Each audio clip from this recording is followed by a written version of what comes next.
But in a lot of cases, if we could identify, actually, we have 4 options available for this product. Almost nobody chooses 3 and 4. 1 and 2 are pretty much it, right? Well, how would narrowing that down allow you to talk about your services differently, allow you to simplify your processes, allow you to, reduce your staff overhead, reduce your inventory overhead?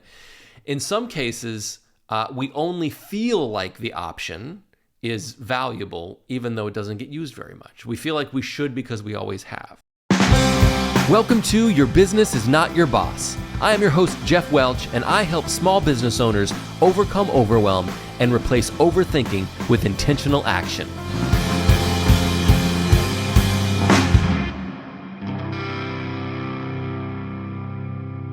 What is up? Welcome to episode 30 of Your Business is Not Your Boss.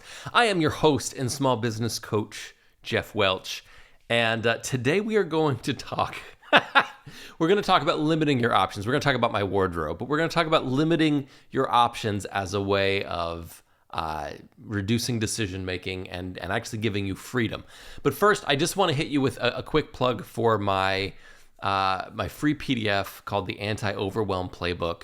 If you ever feel stuck, if you ever feel like you're missing some traction, it's summer in Alaska right now, but man, in the winter time, a lot of energy is wasted on slippery roads where the tires don't get traction. So you're sending all this power to the tires, but the amount of progress you make is reduced greatly because those tires aren't getting traction, right? In the summertime like it is now, you press the gas pedal down, the tires grip the road, and you go. Like all that energy is transferred into progress. Sometimes we feel the same way. A lot of energy expended, a lot of effort, not a lot of progress. This quick PDF guide will help you get started, will help you reduce the overwhelm you're feeling, and ultimately help you get unstuck a little bit, help you make some forward progress, intentional progress. So go to jeffwelch.com/playbook to get your copy today. All right. So everything in my closet matches everything in my closet. I don't know how else to describe it. You've got like, I think Steve Jobs and maybe like Zuckerberg. I think Obama may have fallen into this category of limited palettes, or I think Steve Jobs and Zuckerberg basically wear the same thing every day. I don't know. That may be wrong, but I understand that Steve Jobs is no longer with us. I'm talking about him as though he is currently wearing whatever, but I understand. I love navy. In case you haven't guessed it, I love navy blue. I'm a big Yankee fan, and the question that I always have is, am I a Yankee fan because I love navy blue? Like, I saw how their uniforms looked and was drawn to it because I love navy blue. Or do I love navy blue because I love the Yankees, right? I identified and sort of like connected with this team, and because that was their colorway, that's what I adopted. I'm not sure what the answer to that is. At this point, I don't know. I've liked both for so long that I don't know. Although I will tell you, there are pictures of me from my 20s and 30s before I'd figured out what I want to talk to you about today, where I'm wearing black and all sorts of other colors. And I'm like, who is that guy? Because I'm just the guy who, basically, not everything is navy blue. Okay, not everything has to be navy blue, but everything that goes into my closet has to match everything else that goes in my closet. It has to fit. Now, there are a couple of exceptions, okay? One exception is I have like some blazers, right? They're all navy blue or gray. But those don't necessarily go with my swim trunks, right? Not everything can be paired with everything. But any of the things that I might select on a given day, I don't have to worry if I have something that will match it. Do I have shoes that go with this? Do the socks? Everything matches. For some of you, my wife, that wouldn't work for her. Maybe it would work for her, but as currently configured, it wouldn't work for her, right? She wants more variation, and she has a different mindset about that, and that's fine. You certainly don't have to adopt it's not monochromatic, but more monochromatic wardrobe to do what I'm talking about today. This is simply symbolic of the point I want to make. So each morning when I go into my closet, when my wife goes into the closet, and let me just give you a little deeper insight. In our closet, there is, I think, 14 feet of closet rod that runs end to end, of which I have about a quarter. And there are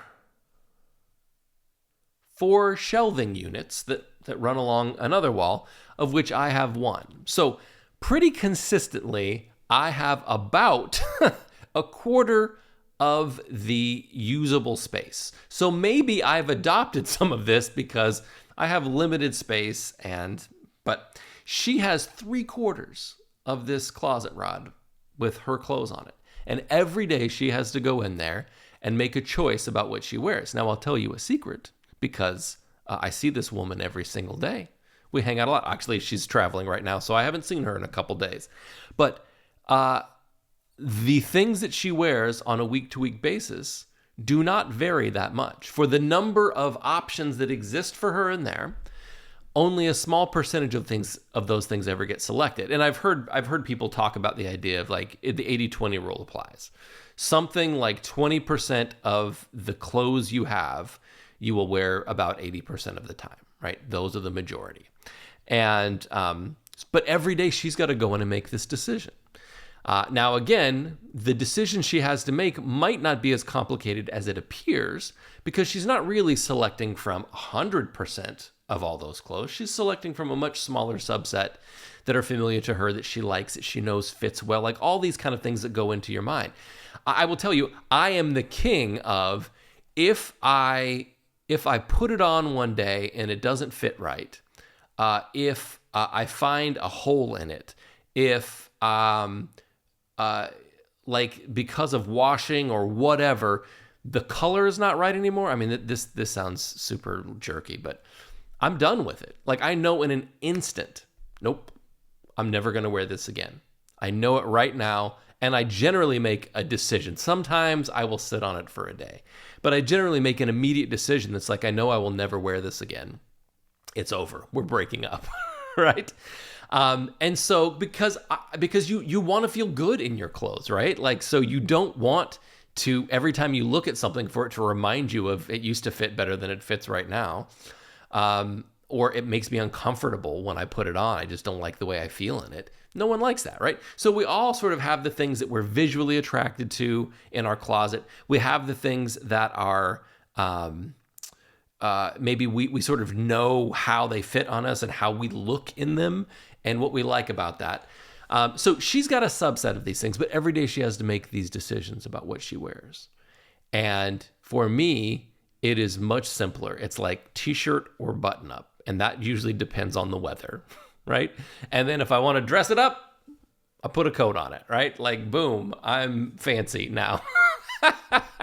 See, it doesn't hurt that the vast majority of my job is done over the phone, right? Like, I am not generally having to be face-to-face with most of the people that I am doing work for.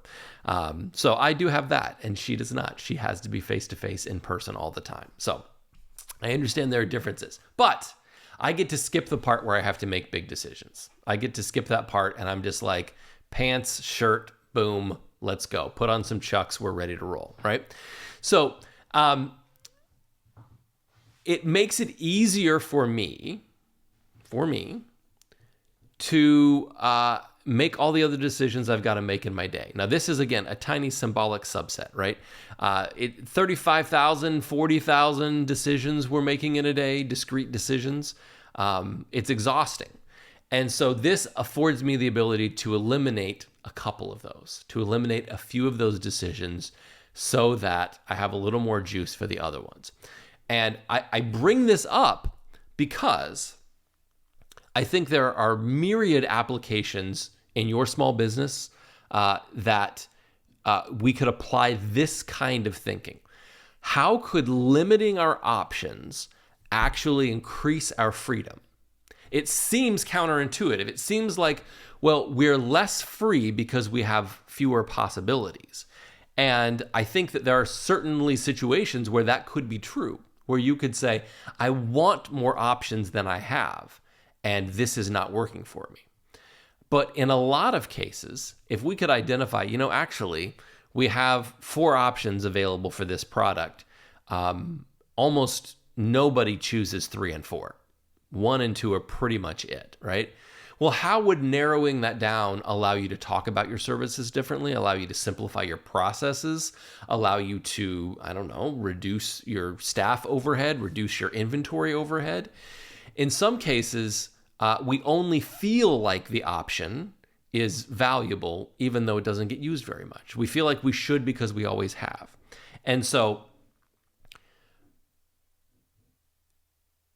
putting these guardrails on, or putting these controls on where we say we're actually going to limit these options, gives us the ability now to say the space we were taking up with options 3 and 4, we can use that for something else now. The marketing efforts we were using to try to get people to buy 3 and 4 that they don't seem to care about, we can redirect those and double down on something else, right? So we now have resources freed up so that we can be more effective in the whole, instead of spreading ourselves too thin with a bunch of different things, right? So here are a couple thoughts. Are there software tools that could be combined or even eliminated?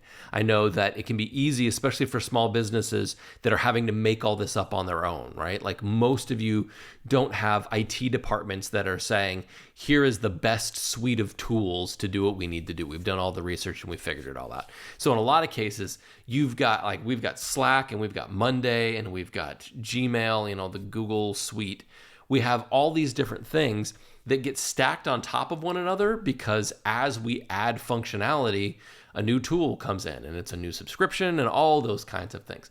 Well, could some of them actually, could one replace another one?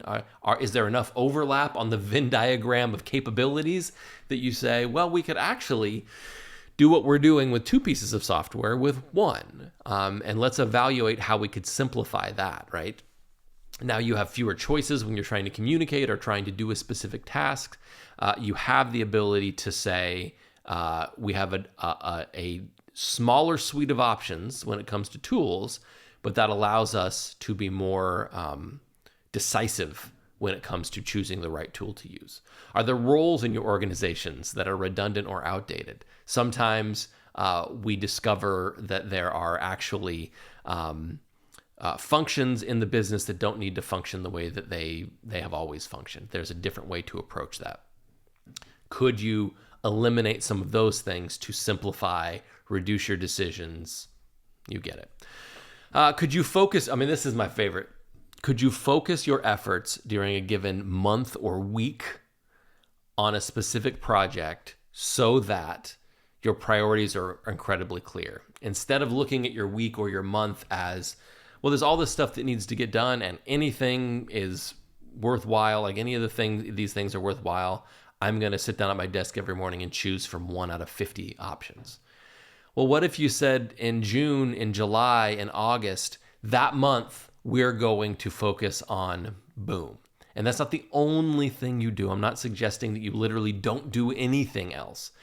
But that is your first priority. That is the thing you work on first and the thing that you are moving forward, and you fill in some of the gaps with other things where possible. How would that change your ability to move a given project forward when it comes to now there are so many fewer decisions to make about what you do today? We know what we're doing this week. We already decided what we're doing this week. This is what it looks like. Do the services in your small business complement and reinforce one another? If not, could you eliminate those that don't? So are they harmonizing together? Are they knit together, these services, so that they're all helping one another? Or are there things that are pulling against one another? Do you have parts of your business that are really competing with other parts of your business?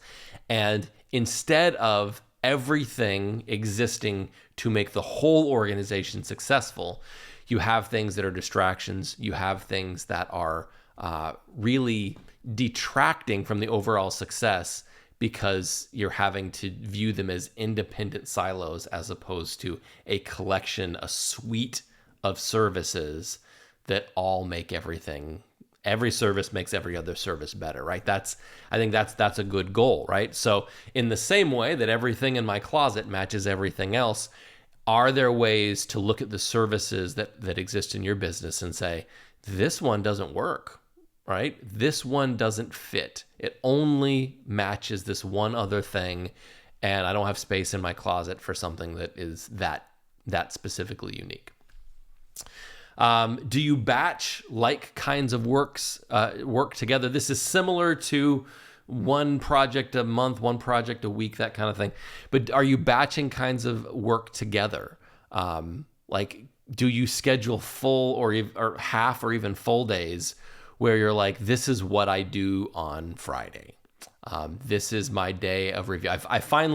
My wife has finally figured out that my weeks work pretty much the same, right? I have more client-facing days. I have days where I am doing planning. I have days where I'm creating content, and so we get together in the morning and pray together every day. And it's like, how's your day looking? And her days are very dynamic. She does have like some standing meetings that happen every week or every other week that I kind of get the pattern on.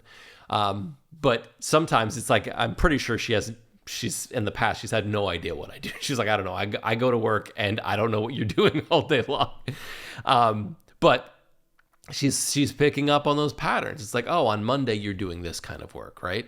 Yes. On Tuesdays you do it. Yeah. So what I try to do is operate from the idea of like an ideal week.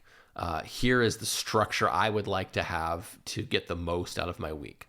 And the ideal for you could be to say, man, every Friday morning I do blank, or every Monday afternoon I spend on this, so that instead of having it spread out through the week and sort of dribbled out, I can compress that into one work session that allows me to make greater progress all at once, and really make my effort as effective as possible, right? And so the difference would be maybe a good example would be, instead of going to 5 different stores, one on Monday, one on Tuesday, one on, every day you make a trip out from your house, you go to a store and you come back, to say, I need to go to 5 stores this week. I'm going to spend a chunk of my day on one of those days going to all 5 stores. Now, instead of going out and back and out and back and out and back, you're boop, boop, boop, boop, boop. It's much more efficient to do those things in sequence at once than it is to do them one at a time. You get it, right? So I think an infinity of choice may look like freedom, right? Like, we want to be able to have all the options. And for some things, the amount of options is really helpful. There will be things in your business where you say, this doesn't work here. And for some people who don't love navy blue as much as I do, they would say that's too restrictive. I love to express myself in the way that I dress by having variety, by having lots of different kinds of things. And so my closet is not a place where I want to streamline. My closet is not a place where I want that to happen. Great. I don't care. The point is not for you to do to your closet what I've done to mine. The point is to say, sometimes compressing our option set so it's much more focused for things that we don't need that many options, right? We're like, it's not important to me that I have that many options in this regard. It gives us the freedom to use that decision making to make some of those important decisions more effectively, because we're fresh, right? We haven't been making a bunch of unnecessary decisions throughout our day because we've eliminated as many options as we can wherever possible, so that all that's left are the important decisions, right? All that's left are the important decisions. Man, how would that feel? How would it feel to say, I just don't waste my time on unnecessary decisions. I delegate some of them to other people. I eliminate the possibility of them in some cases. And what I'm left with is a suite of things. And it's like, yeah, I need to make those decisions. That's my job. I do that. Could be a pretty cool moment. Okay. So that's it from me. Before I go, if you are ever feeling stuck, if you're ever feeling like you need a little bit more traction, or like you're having a hard time making some of those decisions, right? What I'm asking you to do is decide on the decisions you need to make, right? I hear that too. Grab my anti-overwhelm playbook at geoffwelch.com/playbook.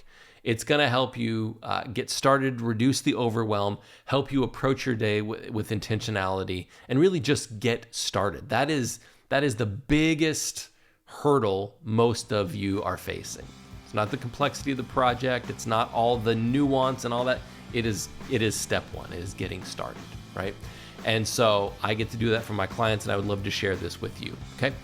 geoffwelch.com/playbook to grab my anti-overwhelm playbook. All right, that's it from me. Until next time, don't forget, you may be engaging with options that you don't need to engage with, and you could let them go.